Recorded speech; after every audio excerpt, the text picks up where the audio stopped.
Document सही है, लेकिन हमारा काम कागज देखना नहीं है, समझी? 5,000 रुपए दे, वरना ट्रक यहाँ खड़ा रहेगा। सर, मेरे सभी कागजात और दस्तावेज तो सही है, फिर आप किस बात के पैसे मांग रहे हैं? मेरे पास एक भी पैसा नहीं है, मैं एक भी पैसा यहाँ नहीं देने वाली। आप जो चाहे वो कर, और ये कानून के खिलाफ है जो आप इस तरह से रिश्वतखोरी कर रहे हैं। सुधार जाइए, नहीं तो मैं आप सबको कोर्ट तक लेके जाऊंगी। हाईवे की सड़कें धूल और धूप के बीच चमक रही थीं, लेकिन एक नीला ट्रक बाकी सभी ट्रक और गाड़ियों से सबसे अलग दिख रहा था। उसके स्टीयरिंग पर बैठी थी आर्या सिंह, 24 साल की, आंखों में सख्ती, माथे पर पसीना, होंठों पर चुप्पी। उसके हाथों में भारी स्टीयरिंग था, लेकिन दिल में एक ही सोच, आज भ्रष्ट पुलिस वालों को नंगे हाथों पकड़ना है। क्योंकि वह कोई आम ड्राइवर नहीं थी, वह थी ACP, assistant superintendent of police. Arya Singh highway पर धूप चरम पर थी। दूर से एक चेक पोस्ट दिखी।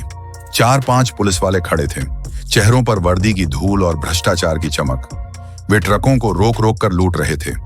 आर्या का दिल तेज धड़का। यह वही जगह थी जहां रिश्वतखोरी का नेटवर्क सबसे मजबूत था। उसने ट्रक साइड में लगाया। इंजन रुकते ही एक पुलिस वाले ने जोर से सीटी बजाई और हाथ उठाकर उसे रोक दिया। आर्या ने गहरी सांस ली।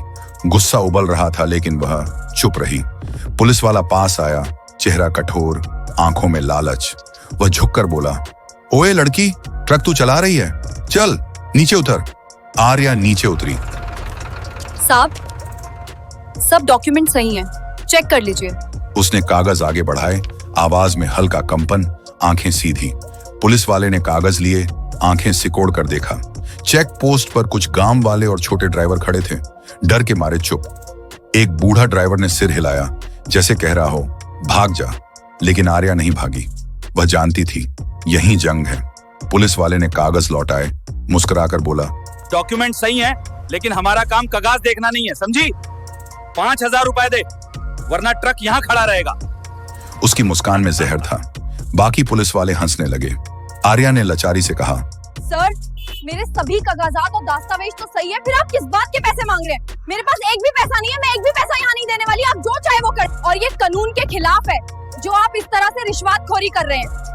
सुधार जाइए, नहीं तो मैं आप सबको कोर्ट तक लेके जाऊंगी। आर्या की यह सारी बातें सुनकर पुलिस वाले का चेहरा गुस्से से लाल हो गया। वो बोला, तू हमें कानून सिखाएगी और तेरी औकात ही क्या है हम लोगों के सामने? ज्यादा बोलेगी तो अभी इतना मरेंगे कि स्टीयरिंग पकड़ने लायक नहीं बचेगी। अब चल, बिना बकवास के जल्दी से पैसे निकल, और ना है तो ट्रक यहाँ छोड़ दे और चली जा। पुलिस वाले की यह बदतमीज देखकर आर्या का खून खौलाया। वह चुप रही। रिकॉर्डिंग डिवाइस चालू था। फिर से वह बोली, साहब प्लीज, पैसे कहाँ से लाऊं? मैं तो नया ड्राइवर हूँ। उसने नाटक किया। पुलिस वाले का चेहरा सख्त हुआ। वह चिल्लाया, नया ड्राइवर? लड़की होकर ट्रक चला रही है? ये इल्लीगल है। ट्रांसपोर्ट रूल्स में औरतों को भारी गाड़ी चलाने की इजाजत नहीं। गाड़ी जब्त कर देंगे, जेल में डाल देंगे। 5,000 रुपए दे, वरना तेरे ट्रक का कबाड़ा कर देंगे। शब्दों में जेंडर बायस और करप्शन का घिनौना मेल था। एक और पुलिस वाला बोला, औरतों को सड़क पर नहीं, घर में रोटियां बेलनी चाहिए। पुलिस वाले ने इशारा किया, तलाशी लो, देखो ये ड्रग्स तो नहीं ले जा रही। एक ने आर्या का पर्स छीना, दूसरा बैग खोलने लगा। आर्या का दिल धक धक कर रहा था। पर्स में फोन, वायरलेस माइक, ट्रैकर है।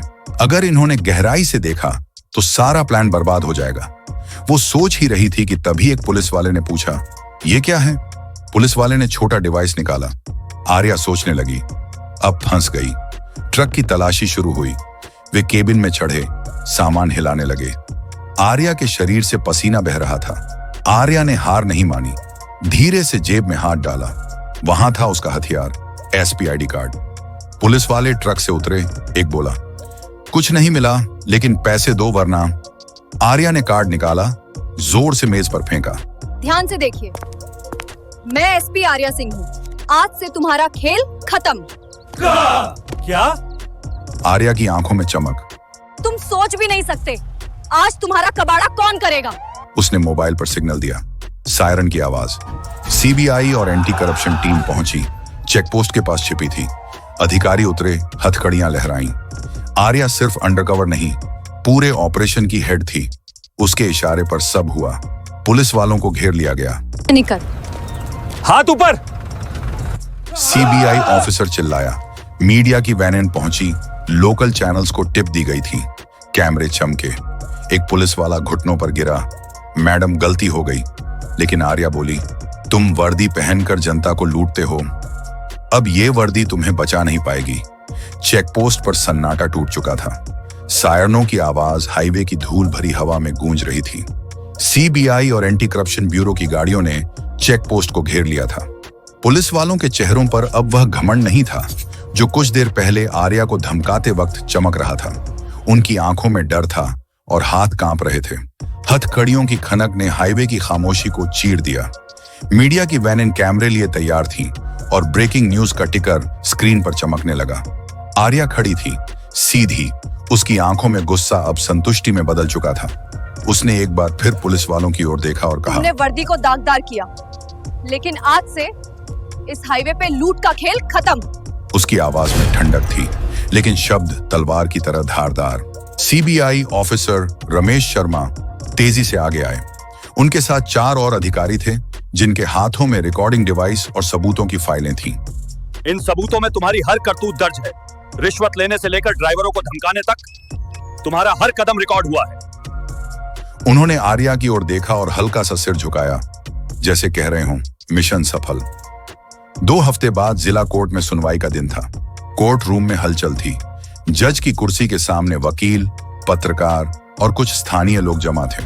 चारों पुलिस वाले जिन्हें उस दिन हथकड़ियां लगी थीं, अब कटघरे में खड़े थे। उनके चेहरों पर अब भी वह घमंड नहीं था। सिर झुके थे, नजरें फर्श पर। आर्या कोर्ट में गवाह के तौर पर बुलाई गई थी। उसने सादी वर्दी पहनी थी, सफेद कुर्ता और नीली जीन्स, लेकिन उसकी मौजूदगी ही कोर्ट रूम में एक अलग सत्ता स्थापित कर रही थी। जज ने उसे देखकर कहा, एसपी आर्या सिंह, आपने जो सबूत पेश किए हैं वे इस केस को बहुत मजबूत बनाते हैं। लेकिन हमें आपकी पूरी कहानी सुननी है। आर्या ने शांत स्वर में बोलना शुरू किया। महोदय, मैंने ट्रक ड्राइवर बनकर उस चेक पोस्ट पर ऑपरेशन चलाया क्योंकि हमें पता था कि वहाँ भ्रष्टाचार का बड़ा नेटवर्क है। ये पुलिस वाले सिर्फ रिश्वत नहीं लेते थे, बल्कि ड्राइवरों को डराते थे, खासकर महिलाओं को। उन्होंने मुझे धमकी दी, मेरा ट्रक जब्त करने की बात की और जेंडर के आधार पर ताने मारे। लेकिन उनके हर शब्द, हर धमकी मेरे छिपे हुए रिकॉर्डिंग डिवाइस में कैद हो गई। उसने टेबल पर रखे सबूतों की ओर इशारा किया। ऑडियो रिकॉर्डिंग, वीडियो फुटेज और गवाहों के बयान। प्रोसिक्यूटर ने कोर्ट में ऑडियो चलाया। पुलिस वाले की आवाज गूंजी, लड़की होकर ट्रक चला रही है, ये इल्लीगल है, 5000 रुपये दे वरना गाड़ी जब्त कर देंगे। कोर्ट रूम में सन्नाटा छा गया। फिर एक और आवाज, औरतों को सड़क पर नहीं, घर में रोटियां बेलनी चाहिए। जज का चेहरा सख्त हो गया।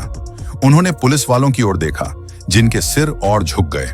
बचाव पक्ष के वकील ने कोशिश की, महोदय, मेरे मुवक्किलों को फंसाया गया है, ये एक साजिश है। लेकिन जज ने उसे बीच में रोका। वकील साहब, सबूत इतने स्पष्ट हैं कि आपकी दलीलें हवा में उड़ रही हैं। आर्या ने अपनी गवाही पूरी की। उसने बताया कि कैसे उसने अकेले ऑपरेशन की अगुवाई की, कैसे सीबीआई और एंटी करप्शन ब्यूरो को सिग्नल दिया और कैसे मीडिया को बुलाकर इस भ्रष्टाचार को जनता के सामने लाया। उसने कहा, महोदय, ये सिर्फ मेरी जीत नहीं है, ये उन तमाम ड्राइवरों की जीत है जो रोज लूटे जाते हैं। ये उन महिलाओं की जीत है जिन्हें सड़क पर ताने सुनने पड़ते हैं। जज ने कुछ देर सोचा, फिर फैसला सुनाया। इस कोर्ट को भ्रष्टाचार और जेंडर भेदभाव के खिलाफ सख्त कदम उठाने की जरूरत है।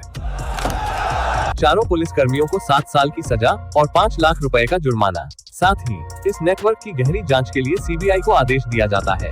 हथौड़े की आवाज कोर्ट में गूंजी। बाहर कोर्ट के गलियारे में ड्राइवर और गांव वाले इकट्ठा थे। जैसे ही आर्या बाहर निकली, तालियों की गड़गड़ाहट शुरू हो गई। एक युवा ड्राइवर ने कहा, मैडम, आपने हमारी जिंदगी बदल दी, अब हम बिना डर के सड़क पे चल सकते हैं। एक बुजुर्ग महिला ने आर्या का हाथ पकड़ा और कहा, बेटी, तुमने दिखा दिया कि औरतें कुछ भी कर सकती हैं।